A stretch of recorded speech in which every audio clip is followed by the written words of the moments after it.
ଆମର ମାନସ ମନ୍ଥନର ଆଜି ବୁଧବାର ଆମର ଥିଲା ଯେ ରିଏଲ୍ ଫ୍ରେଣ୍ଡ ହେଲା। ପ୍ରକୃତ ସାଙ୍ଗ କ'ଣ? ସମସ୍ତଙ୍କର କିଛି ନା କେହି ସାଙ୍ଗ ଅଛନ୍ତି ହେଲା। କିନ୍ତୁ ପ୍ରକୃତ ସାଙ୍ଗ କ'ଣ? ମୁଁ ତୁମକୁ ଗୋଟେ ଛୋଟିଆ ଏକ୍ଜାମ୍ପଲ୍ ଦେଇକି କହିବି, ଗୋଟେ ଛୋଟିଆ ଷ୍ଟୋରିଟା କହିବି ହେଲା। ସମସ୍ତେ ଧ୍ୟାନରେ ସବୁ ଶୁଣ ହେଲା। ତା ଦେହରେ ତମେ ଜାଣିପାରିବ ଯେ ଆକ୍ଚୁଆଲି ରିଏଲ୍ ସାଙ୍ଗ କ'ଣ ହେଲା, ପ୍ରକୃତ ସାଙ୍ଗଟି କ'ଣ। ତମ ଭଳିଆ ସ୍କୁଲରେ ହେଲା 5 ଜଣ ସାଙ୍ଗ ଥିଲେ। ତମ ଭଳିଆ ପିଲାବେଳେ 5 ଜଣ ସାଙ୍ଗ ଥିଲେ। 5 ଜଣ ଯାକ ବହୁତ ସବୁଥିରେ ଏକାଠି ଖାଉଥିଲେ, ଏକାଠି ପଢ଼ୁଥିଲେ। ଯାହାର ଯେଉଁଟା ପ୍ରୋବ୍ଲେମ୍ ହେଲା ସେ ମିଶିକି ସେଇଟାକୁ କ'ଣ କରୁଥିଲେ, ସଲ୍ୟୁସନ୍ କରୁଥିଲେ। କିନ୍ତୁ ଏଇ 5 ଜଣଙ୍କ ସାଙ୍ଗ ଭିତରେ ଯେତେବେଳେ ସେ ଆଗ କ୍ଲାସ୍କୁ ଯାଇଛନ୍ତି, ତା ଆଗ କ୍ଲାସ୍ରେ ଆହୁରି ମାନେ 2ଟା ସାଙ୍ଗ ତାଙ୍କ ଭିତରେ ଏଣ୍ଟ୍ରି କରିବାକୁ ଚେଷ୍ଟା କରିଛନ୍ତି ତାଙ୍କ ଭିତରେ ମିଶିବା ପାଇଁ। କିନ୍ତୁ ସେ ଯେଉଁ 2 ଜଣ ସାଙ୍ଗ ଥିଲେ ସେ ପ୍ରକୃତ ସାଙ୍ଗ ନଥିଲେ। ଏଇ 5 ଜଣଙ୍କ ସାଙ୍ଗ ଭିତରୁ ଗୋଟେ ସାଙ୍ଗକୁ ସେ ସବୁଥିରେ ନଷ୍ଟ କରିବାକୁ ଚାହିଁଲେ। ମାନେ ଯଦି ପାଠ ପଢ଼ୁଥିବେ ସାଙ୍ଗ ହେଇକି, ତାହେଲେ ସେ ଅଜୟ ବୋଲି ଗୋଟେ ସାଙ୍ଗ ଥାଏ ତାଙ୍କର 5 ଜଣଙ୍କ ସାଙ୍ଗ ଭିତରେ। ତାକୁ ସବୁବେଳେ କହନ୍ତି ତୁ କାହିଁ ଏତେ ସମୟ ପାଠ ପଢ଼ୁଛୁ, ଟିକେ ଖେଳା ଖେଳି କରେ, ଚାଲ ଟିକେ ବୁଲିବାକୁ ଯିବା, ମେଳନ ବୁଲିବାକୁ ଯିବା, ଆସୁନ ଆମେ ଏଇ ଜାଗାକୁ ଯାଉଛୁ, ଟିକେ ବସିକି ଆମେ ଟିକେ ମାନେ ଗୁଟକା ଫୁଟକା ଏମିତି। ମାନେ ସେ ପିଲାଙ୍କର ସେ 2ଟା ପିଲାଙ୍କର ମାନେ ବଦ ଅଭ୍ୟାସ ଥିଲା। ତେଣୁ ଏଇ ଯେଉଁ 5 ଜଣ ସାଙ୍ଗ ଦେଖିଲେ ଯେ ଆରେ ଆମ ସାଙ୍ଗଟାକୁ ସେ କ'ଣ ଖରାପ କରିବାକୁ ଲାଗିଛି, ଆମ କର୍ତ୍ତବ୍ୟ ଯେ ଆମ ସାଙ୍ଗକୁ କେମିତି ଆମେ ସେଥିରୁ ବାହାରକୁ ଆଣିବା। କିନ୍ତୁ ସେମାନେ ଯେତେ ଚେଷ୍ଟା କରୁଛନ୍ତି, ତା ଭିତରୁ ବିଜୁ ବୋଲି ଗୋଟେ ସାଙ୍ଗ ଥାଏ, ସିଏ ସବୁବେଳେ ତାକୁ ଗୋଡ଼େ ଜଗେ। ତୁ କାହିଁ ଆଜି ଯାଇକି ତାଙ୍କ ସହିତ ବସିଥିଲୁ କାହିଁକି? ସେମାନେ ତ ଗୁଟକା ଖାଉଛନ୍ତି, ସେଠି ଛେପ ପକାଉଛନ୍ତି, ତୋତେ ମେଳରେ ନେଇକି ପଳାଉଛନ୍ତି, ଏପଟେ ତୋ ପାଠ ଖରାପ ହେଉଛି ହେଲା। ଏତିକି କହିକି ବିଜୁ ଗୋଟେ ଅଜୟ ଗାଲୁ ଗୋଟେ ଚଟକଣି ମାରିଦେଲା।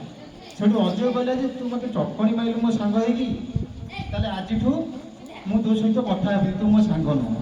କିନ୍ତୁ ବିଜୁ ସେଇ ଟାଇମ୍ରେ କହିଥିଲା ଯେ ମୁଁ ତ ପ୍ରକୃତ ସାଙ୍ଗ ନା ନାହିଁ, ତୁ ସିଚୁଏସନ୍ ଆସିଲେ ତୁ ଜୀବନ ଯାକ ଭିତରେ ଜାଣିବୁ ଯେ ତୋର ବିଜୁ କେମିତି ସାଙ୍ଗ। ତୋତେ ସବୁ ପରିସ୍ଥିତିରୁ ମାନେ ତୋର ସବୁ ପରିସ୍ଥିତିରେ ହିଁ ତୋ ସାଙ୍ଗ ତୋ ପାଖରେ ଥାଏ। ଏମିତି ହେଇଛି ସମସ୍ତେ ବଡ଼ ହେଇଯାଇଛନ୍ତି ହେଲା। କାରଣ ବିଜୁ ଜାଣିଛି ଯେ ଅଜୟ ତାଙ୍କ ସ୍କୁଲରେ ଛୋଟ ଟପର ପିଲା, ମାନେ ବହୁତ ଟ୍ୟାଲେଣ୍ଟେଡ୍ ପିଲା। ଟିକେ ଧୀର ସ୍ଥିରରେ କଣ ଶୁଣ, ଭଲ ମାନେ ଭଲ ଷ୍ଟୋରିଟା ଏଇଟା ରିଏଲ୍ ଷ୍ଟୋରିଟା ବି ହେଲା।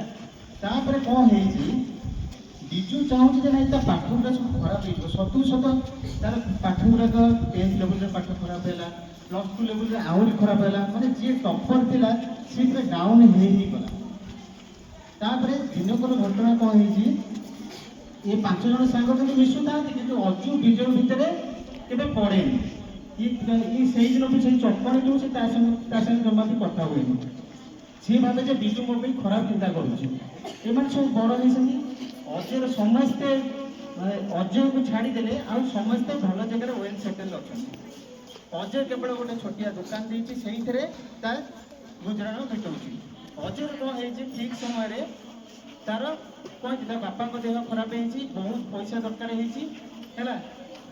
ଏହି ସମୟରେ ତାଙ୍କ ଘରକୁ ଗୋଟେ କୋରିଅର ଆସିଛି ଯେ ତୁମ ବ୍ୟାଙ୍କରେ ତୁମ ଲଟେରୀ ଉଠିଛି, ତୁମେ 50 ଲକ୍ଷ ଖଣ୍ଡେ ପାଇଛ ହେଲା। ସେ ବହୁତ ଖୁସି ହେଇଗଲା। ଏ 5 ଜଣ 4 ଜଣ 3 ଜଣ ସାଙ୍ଗକୁ କହିଲେ, 4 ଜଣ ସାଙ୍ଗକୁ ସେ ଜଣେଇଲେନି ହେଲା। ତାପରେ ଆର ବି ପରିସ୍ଥିତି ସୁଧୁରି ଯାଇଛି। ତାପରେ ଏମାନେ କଥା ହେଇଛନ୍ତି ଯେ ଆମେ ଏତେ ଦିନ ହେଲା ଥରଟା ପାର୍ଟି କରିବା, ଯିବା ଗୋଟେ ହୋଟେଲକୁ। ଏ 5 ଜଣ ସାଙ୍ଗ ହୋଟେଲକୁ ଗଲେ ହେଲା। ପାର୍ଟି କଲେ, ଖିଆପିଆ ସବୁ କଲେ, ଭଲରେ କଥାବାର୍ତ୍ତା ହେଲେ। ସେ ପର୍ଯ୍ୟନ୍ତ ବି ଅଜୟ ବିଜୁ ସହିତ କଥା ହଉନଥାଏ ହେଲା। ସାଙ୍ଗମାନେ ବି କହନ୍ତି ତୁ କଥା ହେଇଯା, ବିଜୁ ତ ତୋତେ ଉପରେ ପଡ଼ିକି କହୁଛି ତୁ ତା ସହିତ କଥା ହେଇଯା। କିନ୍ତୁ ଅଜୟ ଜମା ବି ଶୁଣୁନଥିଲା, ନାଇଁ ସେ ମୋ ଭଲ ସାଙ୍ଗ ନୁହଁ ହେଲା। ତାପରେ କ'ଣ ହେଇଛି, ହୋଟେଲରେ ସେଠି କିଏ ବିଲ୍ ଦେବ, ସେଠୁ ବିଲ୍ ତାଙ୍କ ଭିତରୁ ରାକେଶ ବିଲିକା ଜଣେ ଥିଲେ, ସିଏ ବିଲ୍ ଦେଲା।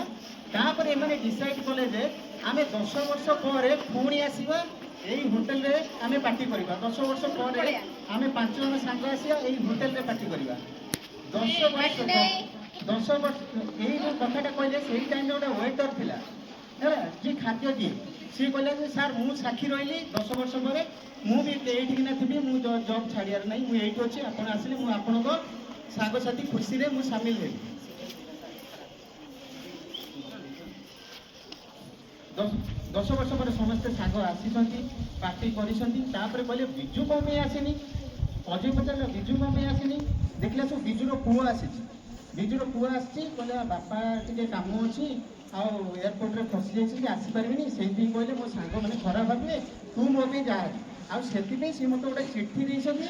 ସେ ଚିଠିଟା ଆମେ ପାର୍ଟି କରିସାରିଲା ପରେ ମୁଁ କହିଛନ୍ତି ଚିଠିଟା ଦେବାକୁ।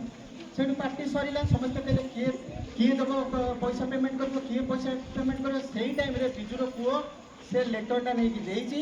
ସେ ଲେଟର ସମସ୍ତେ ଯେତେବେଳେ ପଢ଼ିଛନ୍ତି ହେଲା, ପଢ଼ିବାକୁ ଯାଉଛନ୍ତି ସେ ଲେଟରଟା, ସେଇ ଟାଇମ୍ରେ ଯେଉଁ ୱେଟର ଥିଲା ସେ କହିଲେ ଯେ ତମ ଭିତରେ କ'ଣ ଲଢ଼େଇ କରୁଛ ଯେ ମୁଁ ପଇସା ଦେବି ଏ ହୋଟେଲଟା ବା ଅଜୟର।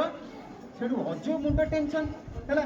ଅଜୟ କହିଲା ମୋର କେମିତି ହୋଟେଲ ହେଲା, ମୁଁ ତ ଏତେ ଗରିବରୁ ମାନେ ଉଠିଛି ହେଲା। ତାପରେ ସେଇ ଟାଇମ୍ରେ ତା ପୁଅ ଦେଇଛି ଆପଣ ଏ ଚିଠିଟା ପଢ଼ନ୍ତୁ।